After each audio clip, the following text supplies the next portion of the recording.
Big Brother, mainstream media, government cover-ups. You want answers? Well, so does he. He's Alex Jones on the GCN Radio Network. And now, live from Austin, Texas, Alex Jones.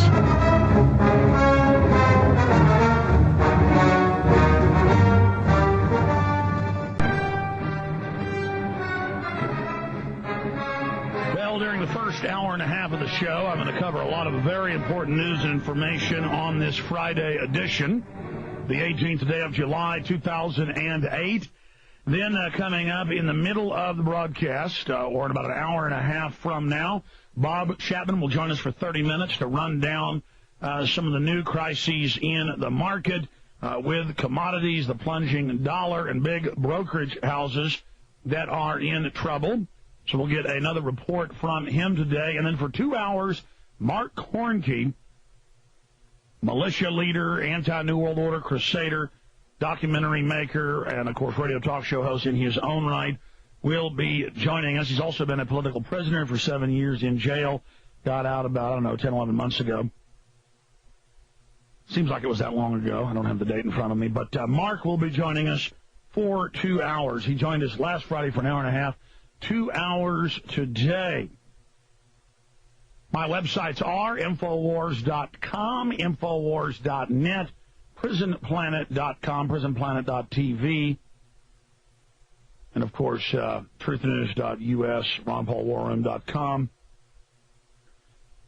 Here is just some of the news I have here in front of me today. Global warming conclusively debunked as Al Gore calls for global CO2 tax by Paul Joseph Watson. Thousands of physicists sign on detailing how it is a complete fraud. Israel makes arrest in alleged plot against Bush. They signaled this last time as the reason to attack Iraq. Later turned out to be totally bogus. Israel really busy beating for the war drums. Another ominous sign here.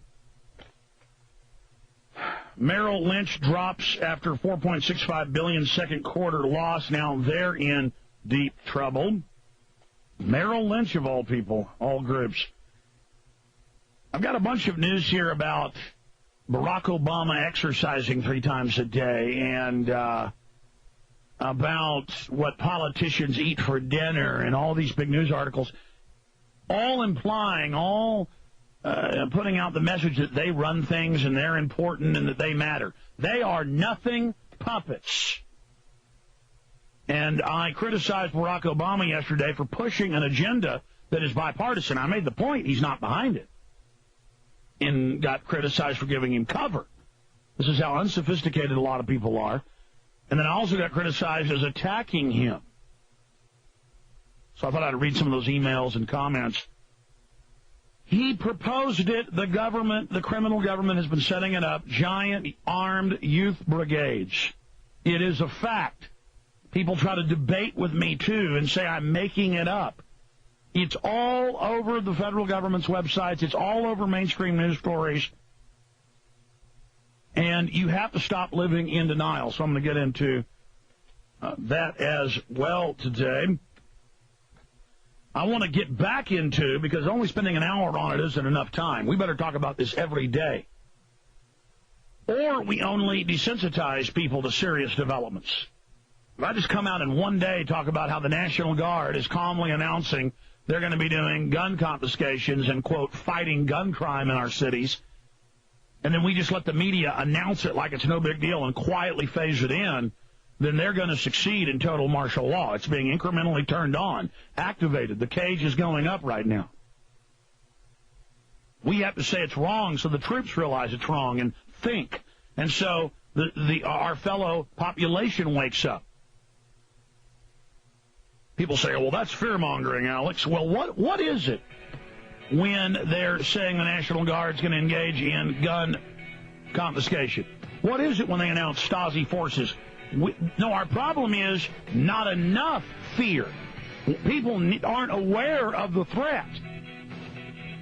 And the feds are hopping mad that we've actually been able to get people to finally wake up out of their slumber and pay attention. Awaken. Awaken. Every day I intellectually look at the evidence and then kick myself for really dawdling too long on one issue or the other and not warning the public about the full magnitude of what we are facing. Let's say you lived in the mountains of Colorado during the summer. It's very, very dry, and a big forest fire started by lightning is coming through your area driven by 50-mile-an-hour winds. And a forest ranger or fire department pulls up in your front yard and says, there is a huge fire. You can see all the smoke in the wind. It's only about a mile and a half away from here. You need to evacuate. It's very, very dangerous. There's a good chance that it's going to burn your house down and kill you in it, and the roads are going to be cut off getting out of the mountains. You need to evacuate. Now, would the citizen who is in the mountain log cabin house with satellite TV and can see the news showing the fires coming their direction and burning down homes in its way, and they can walk outside and be choked by the smoke and they can feel the heat, would they then yell at the firefighter and say, you are a fearmonger? How dare you pull up in my yard and ask if I need assistance and warn me to get out of the area because the fire department is arriving to set up fire lines to try to dig in and cut down a line of trees and try to have some controlled burns to block the flames that are moving quickly at several miles an hour towards your position. I mean, would you say to them they are a fearmonger? I mean, I've gotten up on air and I've said aspartame, known as Equal, and sold under a couple other names, now in 9,000-plus products, last time I checked, it's always growing, is confirmed in the test in the early 80s to kill all the monkeys they fed it to. And it is a toxic chemical, just like your dog or cat will drink antifreeze. A lot of poison tastes sweet, and that's one of the main reasons we see a massive increase in diabetes. It fries the pancreas and all those studies, and I have doctors and scientists and endocrinologists on, and I'm accused of being a fearmonger. I'm told, shut up, don't warn people about aspartame.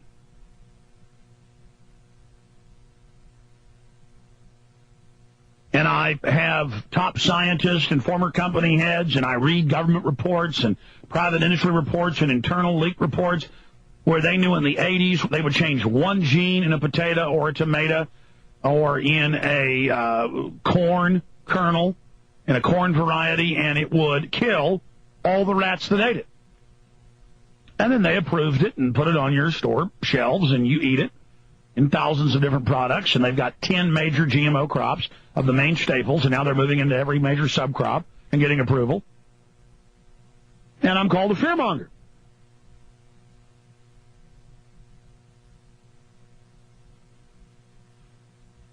I have been to the urban warfare drills where the military was training to put you in camps. I've interviewed the experts. I've read declassified documents. I've read the public ones. Now that Bush has signed, the Democrats are totally aiding in all of this. It's going to continue regardless of where Bush goes. All these liberals are saying, oh, thank God, Bush will soon be gone. The nightmare will be over. No, it's going to intensify. Just like I heard, oh, thank God, Bill Clinton's gone. George Bush will save us. And I said, no, things are going to intensify. And I was called an evil right-winger when I didn't like Clinton. And now I'm a big evil leftist. And now I'll be an evil right-winger Nazi. And so on and so forth, as people cannot figure out it's all a big dog and pony show. I have been called a fearmonger for saying the dollar was being devalued. Because I would travel to Europe or I would travel to Latin America and I would witness the devaluation, whether it was in Honduras or in Mexico or whether it was in London, England, or whether it was in Paris. Didn't matter if it was in Italy or Germany, it's all being devalued. And I would come back and tell you, or my family would come back and tell you, or I would read the reports, and I am laughed at and told I am a conspiracy-mongering, fearmonger, traitor, and It isn't about Alex Jones. Please get past me. I never said I was the best messenger. But I do study the facts. I do wide-spectrum analysis. I bring you the best guest. And I'm begging you to warn everyone you know. We have the flames coming towards the log cabin, and you're there arguing about, well, you shouldn't have pulled up in my parking lot and yelled for me to get out. You shouldn't be sweating. You shouldn't be upset.